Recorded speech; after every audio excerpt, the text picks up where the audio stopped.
Maintenant que nous avons toutes nos pièces détachées, nous pouvons commencer à construire le robot. Donc dans cette partie, nous allons commencer par construire la tête du robot. Donc si vous vous souvenez bien, la tête était principalement composée de plusieurs projecteurs. Donc je vais sélectionner ma pièce détachée que j'ai appelée lampe.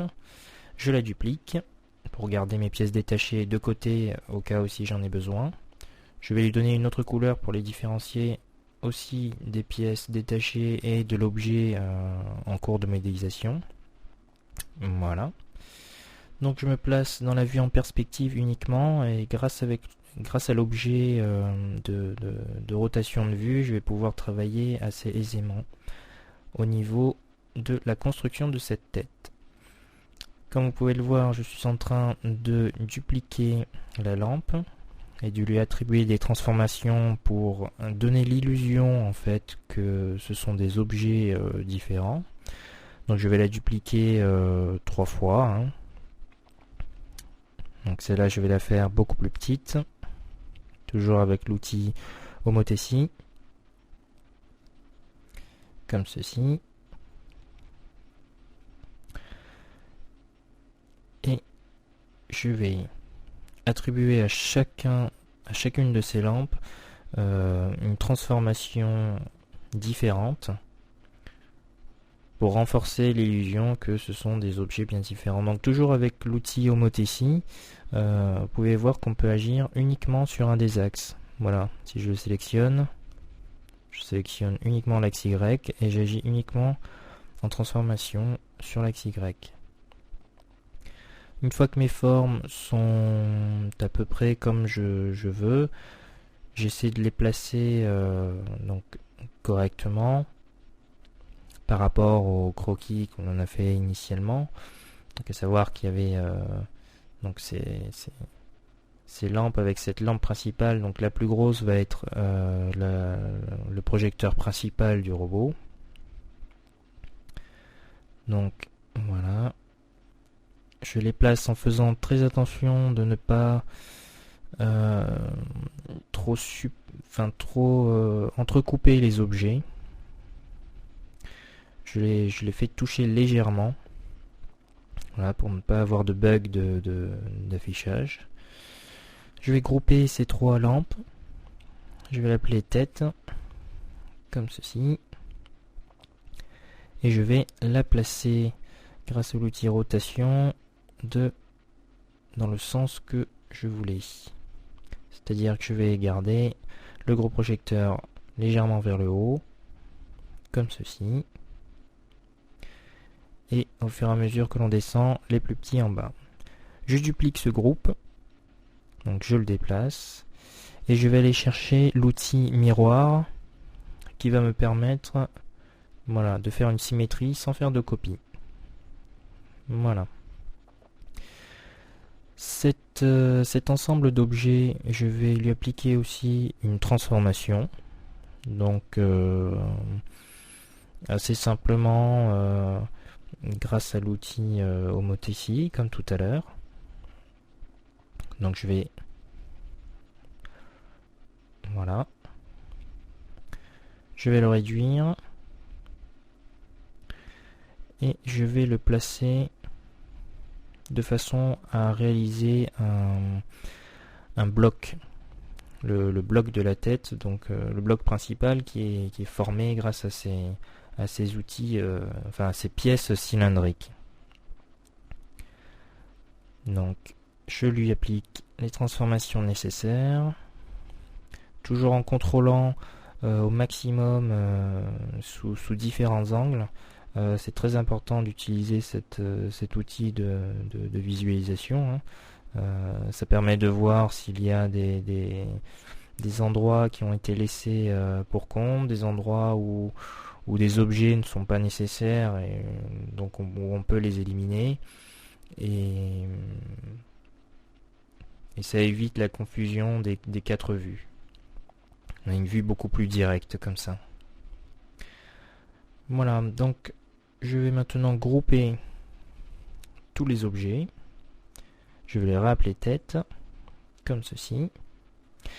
Et maintenant, je vais tout simplement décorer cet ensemble avec les différentes pièces que l'on a faites précédemment, à savoir le bouclier d'aération que j'ai dupliqué ici, que je vais placer sur le côté latéral droit.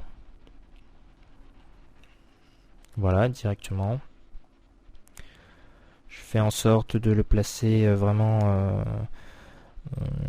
juste, pas qu'il se fusionne avec la lampe, mais pas collé non plus, ce qui va permettre de faire au niveau des rendus pas mal de jeux d'ombre et de créer l'illusion encore plus de cette tête ou de ce robot qui va sembler complexe de loin, mais qui, comme vous le voyez, est fait absolument avec des formes extrêmement simples et sans notion de modélisation par NURBS, c'est-à-dire en dessinant les lignes et les courbes. Ici, on a vraiment l'avantage de modéliser avec des choses très simples. C'est le principe du Lego, en fait. Donc, comme vous le voyez, j'ai redupliqué mon bouclier pour me permettre de mettre sur la tête. Voilà. Comme ceci. Je vais les changer de couleur, donc voilà. Pour me rendre compte un peu plus à ce niveau-là ce que ça peut donner. Je vais aller chercher mon autre bouclier qui n'a pas d'aération.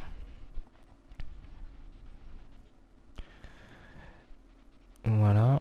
Et je vais en fait cacher des parties des lampes, enfin de la grosse lampe en fait, qui sont lisses en fait, qui n'ont pas de trous, d'accidents. Donc je vais créer l'illusion de la complexité d'une forme grâce à l'association de deux formes simples. En l'occurrence ici, voilà, ce bouclier que je retouche légèrement en reprenant la partie des paramètres. Voilà. Et que je vais placer tout autour de la grosse lampe. Comme ceci. Voilà. Et toujours en contrôlant sous différents angles ce que ça donne. Voilà. Exemple type. L'objet a été décalé. Donc on le remet à sa place. Voilà. On essaie d'être le plus précis possible. Je vais dupliquer encore une fois ce bouclier et le mettre sur la partie inférieure de la grosse lampe qui n'a évidemment pas encore d'habillage, si on peut appeler ça comme ça. Voilà. Je contrôle. Voilà. Et pour l'instant, ça me semble OK. Donc je n'oublie pas de sauvegarder. Je vais maintenant chercher mon armature.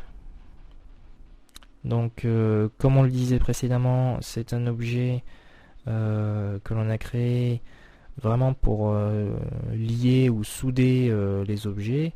Donc ici je vais l'utiliser pour rallier en fait deux lampes. Donc je vais rallier les deux lampes de côté, donc du côté gauche et côté droit, à la grosse lampe du milieu.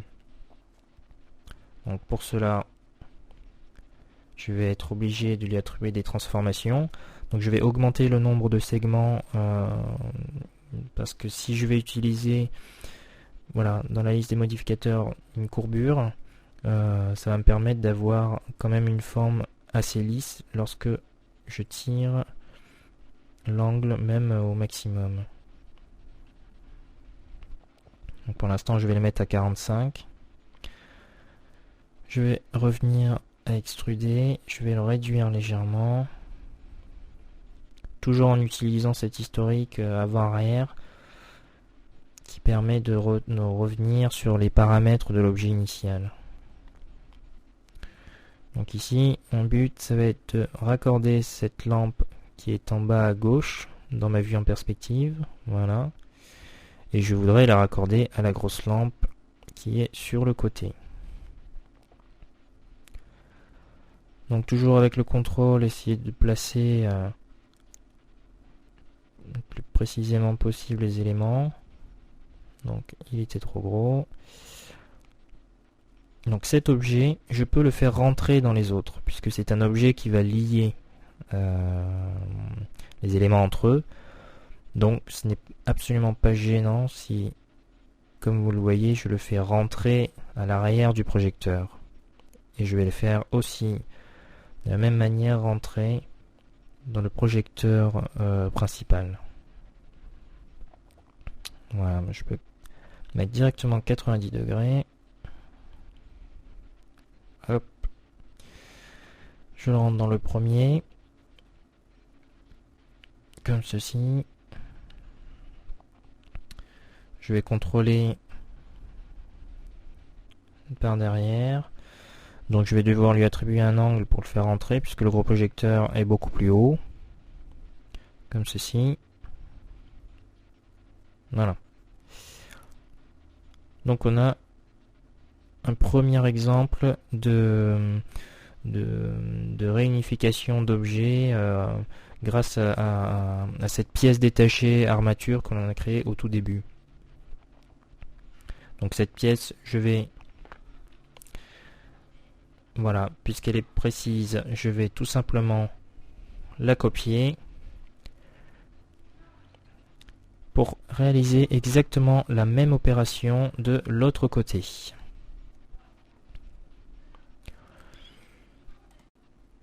J'utilise l'outil miroir pour pouvoir le placer de l'autre côté en minimisant les transformations. Voilà, donc je le place, je le réduis et de la même façon je les laisse entrer dans chacun des objets pour permettre de créer l'illusion qu'ils sont liés. Une fois que mes objets sont placés, donc je contrôle, je vais les mettre de la même couleur que les autres, comme ça j'ai une vue beaucoup plus précise. Donc je vais tourner autour pour voir si, suivant le point de vue, on a des trous ou pas. Donc voilà, là dessous on a typiquement un trou. Donc je vais encore dupliquer cette armature. Voilà. Et je vais cacher en fait ce manque de modélisation sous la tête par cette armature. Donc je vais la placer de façon à ce que lorsque l'on voit le robot de dessous, on voit les rainures de cette armature. Et je vais évidemment lier deux objets, donc deux lampes. Donc là, c'est un peu grand et un peu loin. Voilà, je vais le placer. Voilà. De façon à réduire au maximum les zones d'espace lisse, en fait. Voilà. Bon, je pense que je peux me permettre d'éliminer un projecteur qui est en trop. Voilà, je l'élimine. Et nous avons notre tête qui est prête. Donc je la groupe et je vais l'appeler tête. Voilà. Nous avons finalement fini de modéliser la tête à partir d'objets extrêmement simples. Donc nous allons pouvoir passer aux pattes maintenant.